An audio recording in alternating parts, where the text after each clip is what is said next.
Bonjour chers parents et chers futurs parents, je suis Eunice Tellereau du blog éduquersonenfant.com.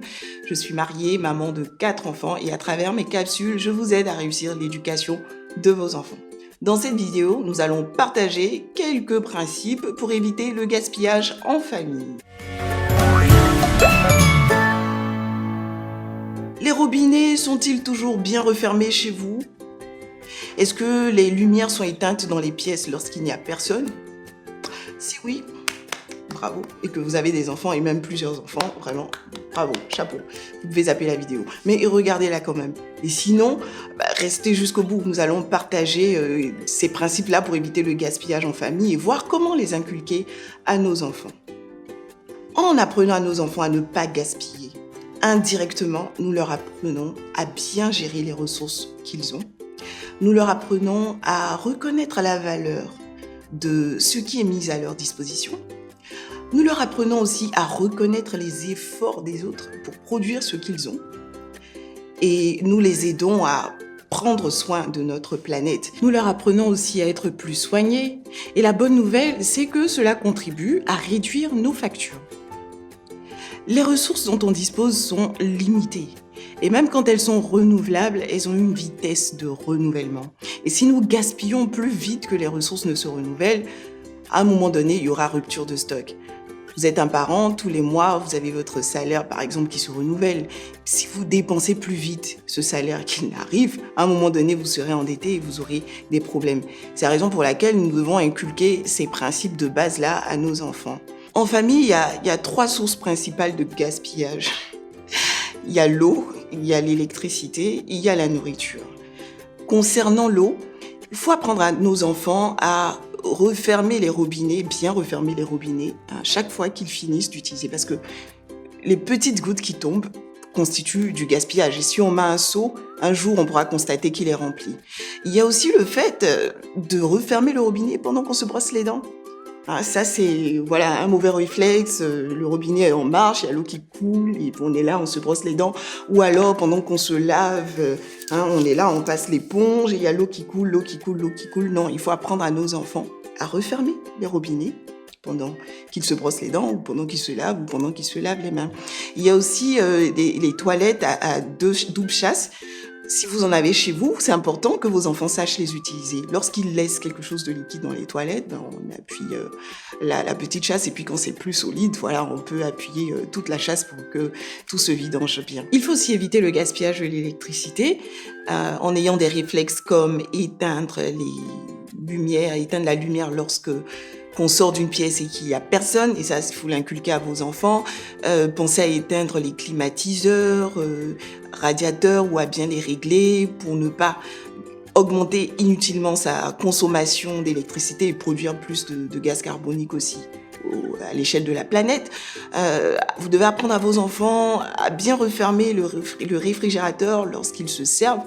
Et puis, en Afrique, par exemple, quand ils ont chaud, pensez à ouvrir les fenêtres, ne pas systématiquement allumer le climatiseur, pourvu quand même qu'il n'y ait pas de moustiques dans la zone. Ou alors, vous leur achetez des crèmes anti-moustiques. Et c'est vraiment important de le faire. Il y a aussi la nourriture qui constitue une grosse source de gaspillage en famille. Comment? Il faut enseigner à ses enfants à ne pas avoir les yeux plus gros que le ventre. Lorsqu'ils se servent, c'est mieux qu'ils se servent de manière modérée, quitte à se resservir plusieurs fois, plutôt que de se servir un grand plat comme ça, et puis de manger juste une partie du plat et jeter à la poubelle le reste du plat. Je prends un exemple, ça c'est une poire. D'accord? Supposons que vous serviez un gâteau, une tarte aux poires à votre enfant, qu'il mange un bout et qu'il jette à la poubelle. Qu'est-ce que cela implique? Pour faire la tarte aux poires, on a eu besoin d'une poire, on a eu besoin de farine, de sucre, etc., etc. Cette poire-là, elle a été cultivée par un paysan quelque part. Il a semé sa graine et l'arbre a pris entre 3 et 8 ans pour produire son fruit. Le paysan, il a cueilli ses poires, il l'a vendu, ça a été transporté, c'est arrivé quelque part sur un marché ou au supermarché. Vous avez été payé, vous avez pris votre argent, vous avez fait le déplacement, vous êtes allé acheter la poire, d'accord? Vous êtes venu à la maison, vous l'avez lavée, découpée, ou alors si vous avez acheté la tarte aux poires dans une pâtisserie, c'est exactement le même parcours hein, pour le pâtissier. Il a découpé, il a pris sa pâte brisée ou sa pâte feuilletée, je sais plus.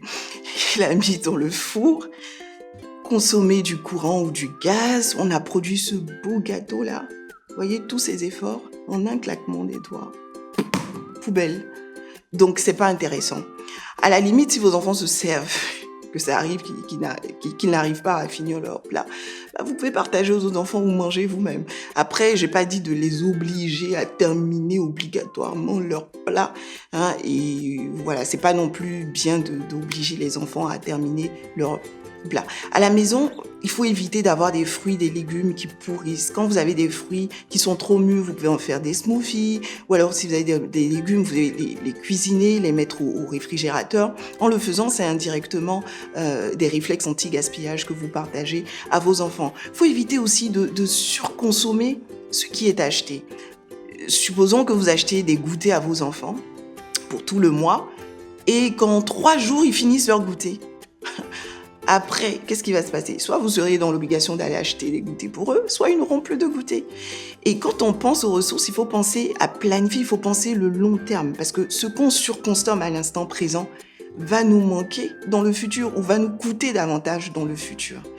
Enfin, il y a d'autres éléments dans la maison qu'on gaspille, comme par exemple le papier hygiénique. Vous voyez, les enfants vont aux toilettes, ils ne savent pas utiliser. Donc voilà, on va utiliser toute cette quantité de papier hygiénique pour un pipi, un passage pipi aux toilettes. Ou alors laisser le papier hygiénique à côté du robinet, le mouiller, et après il ne sera pas utilisable. Il faut enseigner à ces enfants qu'on n'a pas besoin de toute cette quantité-là. Juste quelques feuilles suffisent. Il faut le faire avec eux. Il y a aussi les feuilles, le papier qu'on gaspille en famille. Lorsque nos enfants font des dessins, par exemple un beau dessin qui est là, il leur arrive de dire « Ah non, j'aime pas mon dessin, il est pas beau ». Et puis on passe la feuille, on la jette, on veut prendre une autre feuille. Non, il faut faire réaliser à vos enfants qu'il y a encore de la place ici pour un autre dessin, il y a de la place ici pour un autre dessin, et puis il y a aussi la place ici pour un autre dessin. Voilà. Et puis avant de penser à jeter en famille, lorsqu'il y a un objet qui est abîmé, il faut penser à réparer le vélo de votre fils, réparer la poupée de votre fille. Elle a perdu un pied, mais ce pied peut peut-être se revisser ou se coller. En le faisant, on apprend à nos enfants à trouver des solutions et à trouver des idées créatives. Pensez à offrir au lieu de jeter, c'est vraiment important. Et enfin, apprenons à nos enfants à bien s'occuper de leurs affaires. Moi, quand un enfant vient et qu'il me dit « Maman, je peux avoir un stylo, je retrouve pas mon stylo », la question que je lui renvoie, c'est « Quand on retrouve pas quelque chose, qu'est-ce qu'on fait ? On cherche.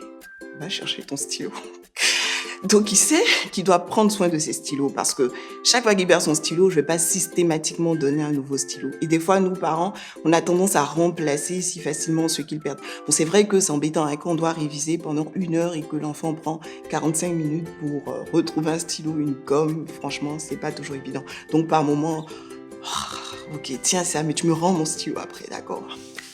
Voilà ce que j'ai l'habitude de faire. On a donc partagé tous ces principes pour éviter le gaspillage en famille. Chers parents, apprêtez-vous, retroussez bien vos manches parce que vous allez devoir répéter. Éteins la lumière lorsque tu sors de la chambre. Coupe la clim lorsque tu sors de la chambre. Vous allez devoir répéter.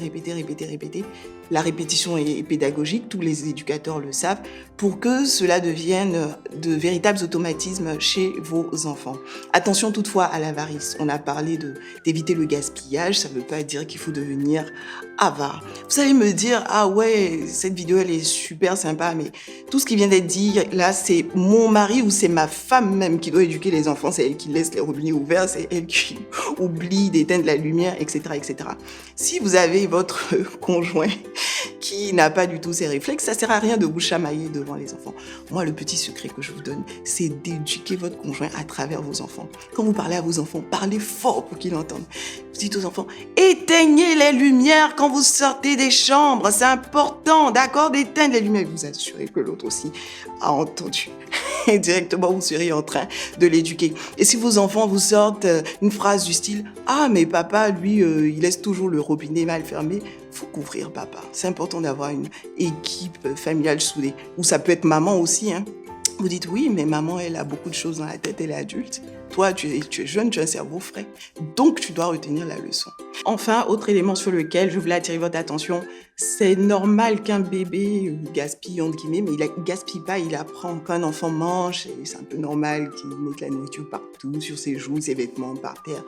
Et c'est normal aussi, hein, quand on a fait un biberon à l'enfant qui n'a pas terminé, de le jeter pour des raisons d'hygiène.